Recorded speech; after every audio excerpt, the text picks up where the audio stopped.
ಯಾರು ಗೆಲ್ತಾರೆ ಯಾರು ಸೋಲ್ತಾರೆ, ದಾವಣಗೆರೆ ದಕ್ಷಿಣ ಯಾರ ಪಾಲಾಗುತ್ತೆ, ಬಾಗಲಕೋಟೆ ಯಾರಿಗೆ ಒಲಿಯುತ್ತೆ?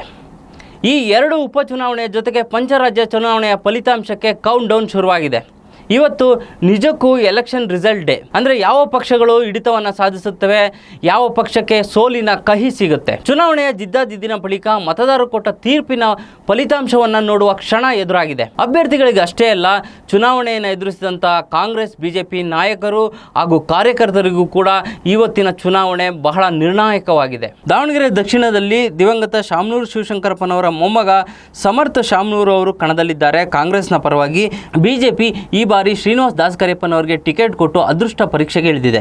ಸಮರ್ಥ ಶಾಮನೂರು ಹಾಗೂ ಶ್ರೀನಿವಾಸ್ ದಾಸಕರಿಯಪ್ಪನ ನಡುವೆ ತೀವ್ರ ಪೈಪೋಟಿ ನಡೀತಾ ಇದೆ. ಇನ್ನು ಬಾಗಲಕೋಟೆಯಲ್ಲಿ ದಿವಂಗತ HY ಮೇಟಿ ಅವರ ಪುತ್ರ ಉಮೇಶ್ ಮೇಟಿ ಹಾಗೂ ಬಿಜೆಪಿ ಅಭ್ಯರ್ಥಿ ವೀರಣ್ಣ ಚರಂತಿಮಠ ಅವರ ನಡುವೆ ಜಿದ್ದಾಜಿದ್ದಿನ ಫಲಿತಾಂಶ ಇದೆ. ಇನ್ನು ದಾವಣಗೆರೆಯಲ್ಲಿ ಅಲ್ಪಸಂಖ್ಯಾತರ ಮತಗಳು ಈ ಸಲ ಕಾಂಗ್ರೆಸ್ಗೆ ಅಷ್ಟಾಗಿ ಒಲಿದಿಲ್ಲ ಅನ್ನೋ ಲೆಕ್ಕಾಚಾರಗಳಿತ್ತು.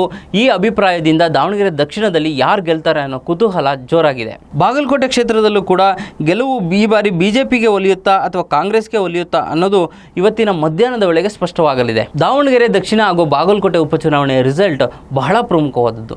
ಯಾಕಂದರೆ ಇಡೀ ಕಾಂಗ್ರೆಸ್ ಸರ್ಕಾರ ಈ ಚುನಾವಣೆಯನ್ನು ಪ್ರತಿಷ್ಠೆಯಾಗಿ ತಗೊಂಡಿದೆ. ಪ್ರಮುಖವಾಗಿ ಪಶ್ಚಿಮ ಬಂಗಾಳ, ಅಸ್ಸಾಂ, ಕೇರಳಂ, ತಮಿಳುನಾಡು ಹಾಗೂ ಪುದುಚೇರಿಯ ರಿಸಲ್ಟ್ ಕೂಡ ಇವತ್ತೇ ಬರ್ತಾ ಇದೆ.